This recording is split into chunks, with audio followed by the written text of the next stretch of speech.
आजकल आप अपना सोशल मीडिया फीड खोलिए, क्या दिखता है? हर तरफ कोई ना कोई सरकार को कोस रहा है। कोई नई पॉलिसी को लेकर, कोई महंगाई को लेकर, तो कोई सड़कों के गड्ढों को लेकर। ऐसा लगता है जैसे देश में सब कुछ गलत ही हो रहा है और हर कोई बहुत ज्यादा परेशान है। पर एक मिनट रुकिए, क्या ये पूरा सच है? या फिर ये एक नया ट्रेंड है, एक ऐसा फॉर्मूला जो ऑनलाइन दुनिया में हिट होने की गारंटी बन गया है? ये सिर्फ पॉलिटिक्स या लोगों का गुस्सा नहीं है दोस्तों। ये अब एक पूरा का पूरा कंटेंट क्रिएशन का बिजनेस बन चुका है। सरकार की आलोचना करना आज के समय में गारंटीड व्यूज और एंगेजमेंट लाने का सबसे आसान और सबसे असरदार तरीका है। सोचिए क्यों? क्योंकि गुस्सा और फ्रस्ट्रेशन ये वो इमोशंस हैं जो ऑनलाइन सबसे तेजी से फैलते हैं।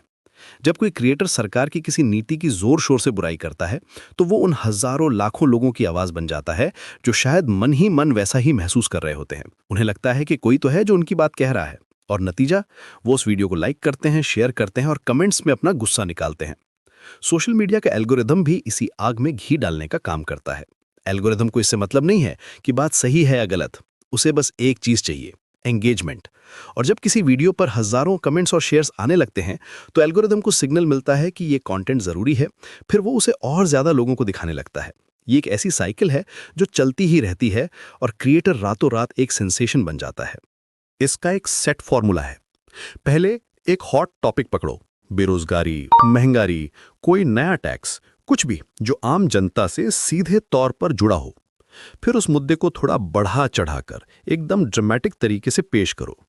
तथ्यों और आंकड़ों की गहराई में जाने की जरूरत नहीं है, बस इमोशनल एंगल पकड़ना है।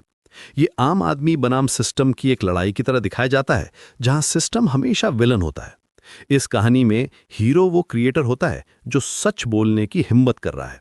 और इस कहानी को लोग पसंद करते हैं क्योंकि हर कोई अपनी जिंदगी में सिस्टम से कहीं ना कहीं परेशान होता ही है। अब सवाल ये उठता है कि क्या ये सारे लोग जो आलोचना कर रहे हैं वो गलत हैं या झूठे हैं? नहीं, बिल्कुल नहीं। लोकतंत्र में सरकार से सवाल पूछना और उसकी आलोचना करना बहुत जरूरी है। बहुत से लोग सच में असली और जरूरी मुद्दों को उठाते हैं, उनकी नीयत साफ होती है। लेकिन प्रॉब्लम तब शुरू होती है जब व्यूज और लाइक्स का प्रेशर असली आवाज पर हावी हो जाता है। जब एक क्रिएटर को पता चल जाता है कि सरकार की आलोचना करने से उसके फॉलोअर्स बढ़ रहे हैं, उसकी कमाई हो रही है, तो वो शायद हर चीज में सिर्फ गलती ढूंढने लगता है। फिर आलोचना आलोचना नहीं रहती, वो एक परफॉर्मेंस बन जाती है। इसका एक और पहलू भी है।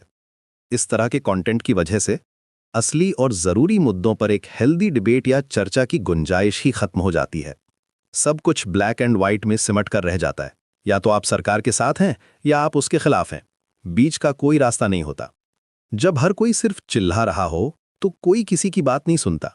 इससे समाज में एक तरह की कड़वाहट और विभाजन भी बढ़ता है, जिसका फायदा शायद किसी को नहीं होता। तो अगली बार जब आप अपने फोन पर ऐसा कोई वायरल वीडियो देखें जिसमें कोई सरकार पर जोर जोर से चिल्ला रहा हो, तो एक पल रुककर जरूर सोचिएगा। ये जानने की कोशिश कीजिएगा कि क्या वो सिर्फ समस्या बता रहा है या उसका कोई समाधान भी दे रहा है। क्या वो तथ्यों के साथ बात कर रहा है या सिर्फ इमोशंस को भड़का रहा है।